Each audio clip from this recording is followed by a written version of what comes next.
Bom dia, pessoal. Estamos hoje aqui para mais uma aula de inglês, que vamos continuar ainda na unidade 2, que tem como título Around the World. Nessa unidade, na gramática, nós vamos falar um pouquinho sobre o Present Perfect, certo? O Present Perfect é um tempo verbal que liga o passado ao presente, certo? O Present Perfect ele é usado para expressar uma ação ou um estado concluído cujo tempo não é especificado, ou seja, uma ação que se iniciou no passado, só que ainda continua no presente, ainda existem reflexos dela no presente, certo? E também para indicar uma ação que se repetiu no passado e que se pode continuar se repetindo no futuro.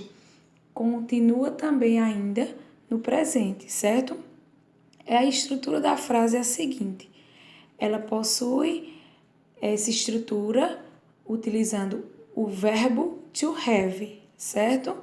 O verbo to have ele vai estar sempre presente nas estruturas da frase com present perfect. Porém, temos que lembrar que para a terceira pessoa do singular, nós utilizamos o verbo has, certo?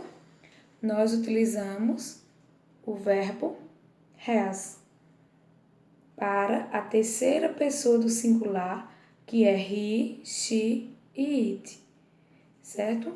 Então, nós utilizamos o verbo to have no present perfect, ele vem como verbo auxiliar, porque o verbo principal, ele vai estar no past participle, que é o particípio passado, ou seja, o verbo está no particípio passado. E aí, como é que eu faço o particípio passado de um verbo?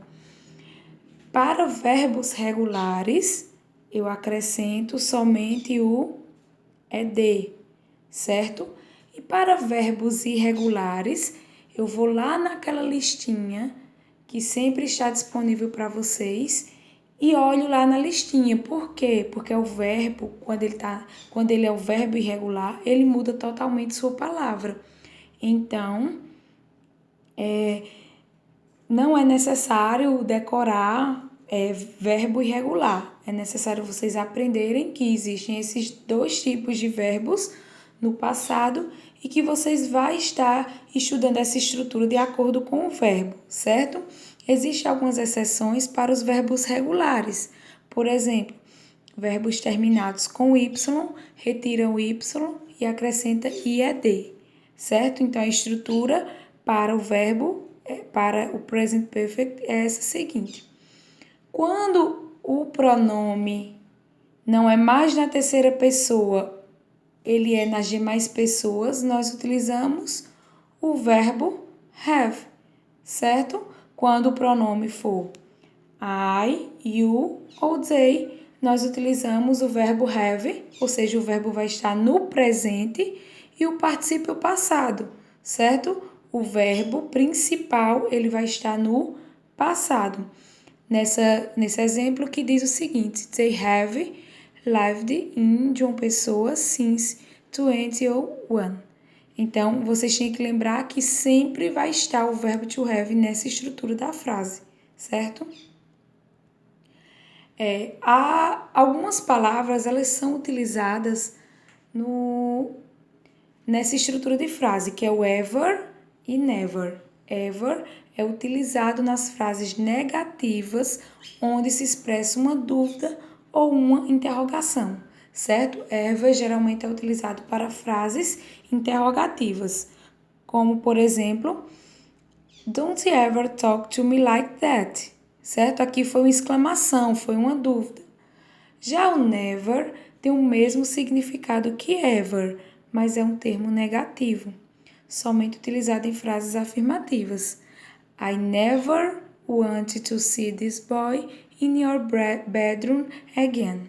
Então, never é utilizado geralmente em frases afirmativas porque ele tem um sentido negativo.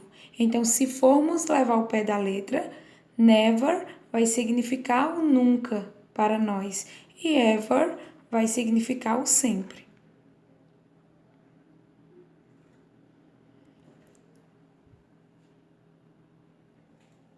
Como eu tinha falado a vocês, o present perfect ele vai estar ligando o passado ao presente e na sua estrutura ele vai estar sempre com o verbo auxiliar que está no presente, que esse verbo sempre vai ser o verbo to have. E o verbo principal no passado, no past participle, ou seja, só é acrescentado o ed no verbo ou com suas exceções e para verbos irregulares, certo? Que está na listagem, que vocês sempre têm contato com ela. E aí eu trago esses dois exemplos para vocês. I have studied e she has worked. Então, observando a estrutura dessas frases, vocês já vão observar que ela está no present perfect porque ela apresenta o verbo, ou seja, o verbo to have, seja para o pronome pessoal I, seja para pronomes pessoais da terceira pessoa do singular, e o verbo principal, ele é acompanhado do ed, ele está no passado, certo? Então, para essa explicação da gramática, vocês fazem a atividade na página 24, a questão 1, 2 e 3, certo? E qualquer dúvida com relação à gramática, vocês também podem estar me perguntando, tá certo? Vamos para a página 25, que no lesson ele fala um pouquinho sobre Modern Explorers, que são os exploradores modernos. Nessa parte do nosso livro, nós vamos estar falando um pouquinho sobre algumas estruturas que fazem parte da nossa natureza, certo? Nesse lesson, eu vou estar passando o áudio para vocês. Vocês escutam o áudio e respondem as questões, certo? A questão 2, você vai escutar e vai marcar de acordo com o que se pede. E na questão 3 também da mesma forma. Vocês escutam o áudio e marca lá a opção correta, certo? Já no vocabulário, nós vamos tratar um pouquinho sobre the natural world, certo? Que são alguns pontos que fazem parte da nossa natureza, como o próprio título do vocabulário já diz, o mundo natural. O mundo natural é aquele mundo onde não são paisagens naturais, onde não há modificação humana, onde o homem não tocou, o homem não teve a oportunidade de estar lá desmatando, retirando as árvores. Então, esse vocabulário ele vai estar falando um pouquinho sobre isso, certo? Eu vou estar mostrando aqui algumas imagens a vocês, de Natural World, que também vai estar no livro de vocês. Essa imagem aí, ela vai estar mostrando algumas paisagens naturais que existem no nosso planeta, certo? Aqui no nosso país também existem diversas paisagens naturais que nunca foram tocadas pelo homem.